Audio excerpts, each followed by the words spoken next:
Students, whatever homework is given to you, you have to submit it on the very next day between 8 am to 1 pm to the given WhatsApp number, and it is compulsory to submit your homework as your attendance will be marked on the basis of your submission. Hello students, how are you all? Today we will see new words of chapter Daedalus and Icarus. Number 1, craftsman. Craftsman.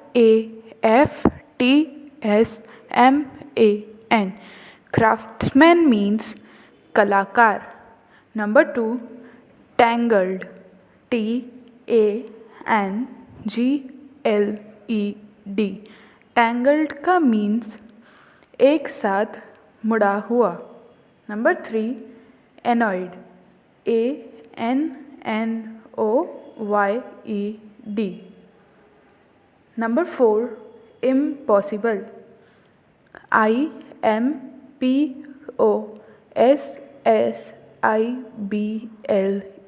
Impossible का मतलब असंभव. Number 5, fastened. Fastened.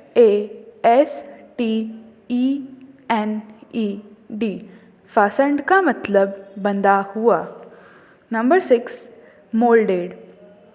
Molded. molded का मतलब मूर्ति. Number 7, blaze. Blaze. blaze का मतलब सूरज की गर्मी. Number 8, expanse. Expanse. expanse का मतलब क्षेत्र. Number 9, heavens. Heavens. heavens का मतलब स्वर्ग.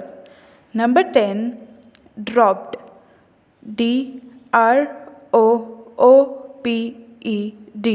dropped का मतलब फांसी पर लटका हुआ.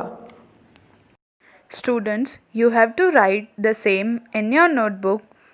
Now students, we will see the animation of the same lesson. Chapter 6, Icarus and Daedalus. Daedalus was a talented craftsman.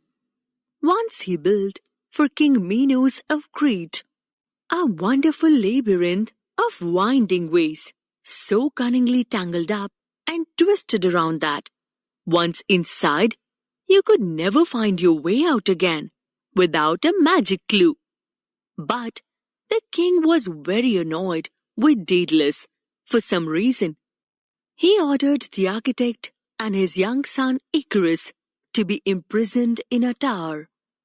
Daedalus and Icarus managed to escape from their cell, but it seemed impossible to leave the island, since every ship that came or went was well guarded by the soldiers of the king. At length, Daedalus thought of a plan for himself and his son. Little by little, he gathered a store of feathers, great and small. He fastened these together with thread, molded them with wax, and designed 2 great wings like those of a bird.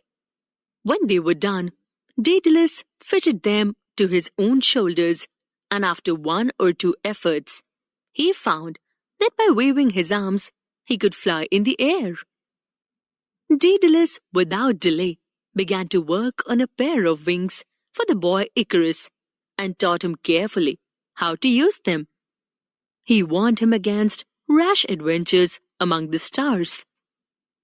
"Remember," said the father, "never to fly very low or very high, for the fogs about the earth would weigh you down, and blaze of the sun will surely melt your feathers apart if you go too near."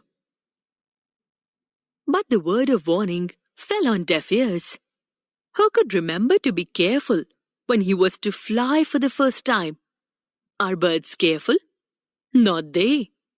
And not an idea remained in Icarus's head, but the one joy of escape. Finally, the day of escape came. The father bird put on his wings, and while the light urged them to be gone, he waited to see that all was well with Icarus, for the two could not fly hand in hand.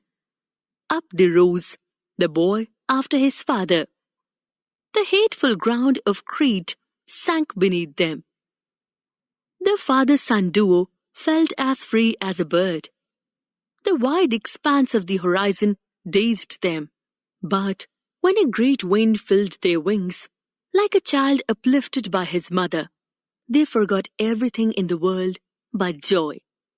Icarus saw the winged thing in the distance.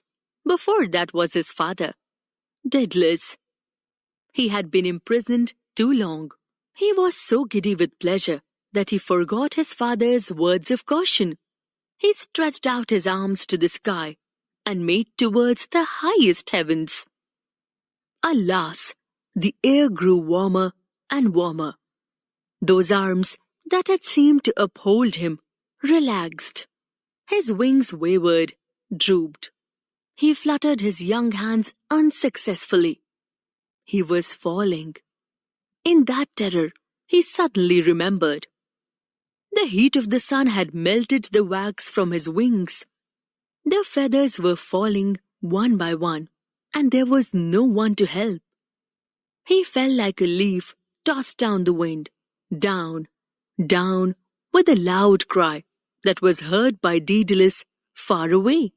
When Daedalus returned and searched high and low for the poor boy, he saw nothing but the feathers floating on the water.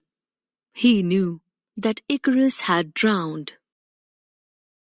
We will meet in the next video. Till then, take care. Bye bye.